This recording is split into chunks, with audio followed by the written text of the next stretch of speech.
दोस्तों ये बात तो आपने सुनी ही होगी, अगर एक पिंजरे में शिकार और शिकारी को डाल दिया जाए तो किसका खून बहेगा। डार्लिंग्स। लेकिन इस पिक्चर में कुछ अलग ही हो रहा है। इसमें शिकार और शिकारी दोनों का खून बह रहा है। बॉलीवुड की एक एक्ट्रेस ने कुछ इसी कॉन्सेप्ट को ट्राई किया है और फिल्म बनाई है डार्लिंग्स। शायद उन्होंने इस पिक्चर के टाइटल को खुद से ज्यादा ही रिलेट कर लिया है, इसलिए तो डार्लिंग का एक्शन हमें शादी की शुरुआत में ही दिख गया। गंगूबाई के बाद आलिया भट्ट एक नया पटाखा लेकर आई है। देखना ये रहेगा कि ये भी इतना ही हिट होता है या फिर फ्लॉप। इस मूवी में आलिया भट्ट की बेस्ट एक्टिंग तो नहीं है, लेकिन फिर भी एक नया कॉन्सेप्ट है, बहुत मजेदार। ये मूवी आलिया भट्ट ने OTT प्लेटफॉर्म नेटफ्लिक्स पर लॉन्च किया है, शायद इसी उम्मीद में कि ये हिट हो जाए, क्योंकि आजकल बॉलीवुड की मूवी सिनेमा में रिलीज हो रही है वो ज्यादातर उतना पैसा भी नहीं कमा पा रही जिसमें एक्टर की फीस भी पूरी हो जाए। इस मूवी की कहानी एक लव ट्रायंगल की है, जिसमें पति पत्नी और वो कौन, वो माने के एक्शन, मार धाड़, गुस्से, मुंह के लात, यानी कि डोमेस्टिक वायलेंस। हर आदमी के चेहरे पे मुस्कान तो उनके चेहरे पर चोट के निशान। बोले तो जिसको समझा था हीरो वो निकला फ्लॉप।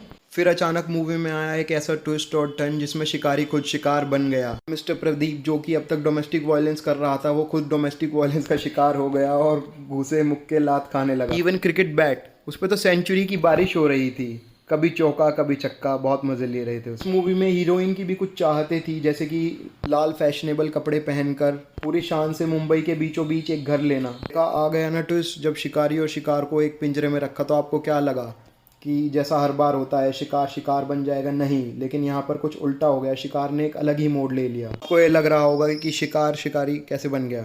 ये जानना है तो फिल्म देखो ना। यहाँ क्या कर रहे हो बॉस? Tata bye bye. अरे रुक जाओ भाई, लाइक और कमेंट करके ही जाओ। क्यों देखनी चाहिए? क्योंकि कुछ नया देखने को मिलेगा। डार्क कॉमेडी, बहुत ही अलग तरीके का कंटेंट है और ऐसा कंटेंट बनाने की हिम्मत बहुत ही कम लोगों की होती है। बट कुछ नया और बहुत ही इंटरेस्टिंग टॉपिक लेकर आई है।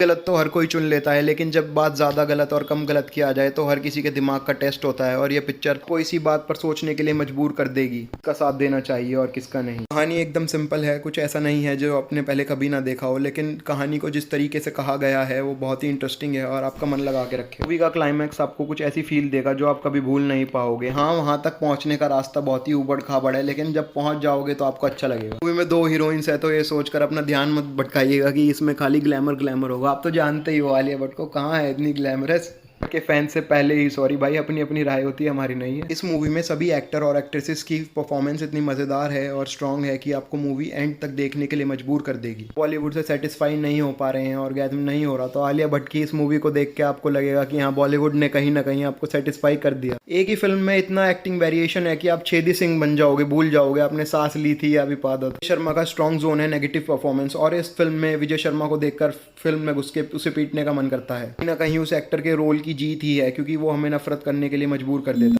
शेफाली मैम का सपोर्टिंग रोल इतना सपोर्टिव है कि सपोर्ट को देखकर आपकी पूरी जिंदगी में किसी और का सपोर्ट मांगने की जरूरत नहीं पड़ेगी। बट बोले तो पूरी पिक्चर बहुत धमाकेदार और बहुत मजेदार है। आपको ये मूवी कैसी लगी ये हमें कमेंट्स में ज़रूर बताएं, और हमारी वीडियो में अगर कुछ पसंद आया हो तो वो भी कमेंट्स में लिख दे। चैनल के सपोर्ट के लिए लाइक और सब्सक्राइब, और साथ जुड़े रहे फिल्म में हिंदुस्तानी विद अ वाई।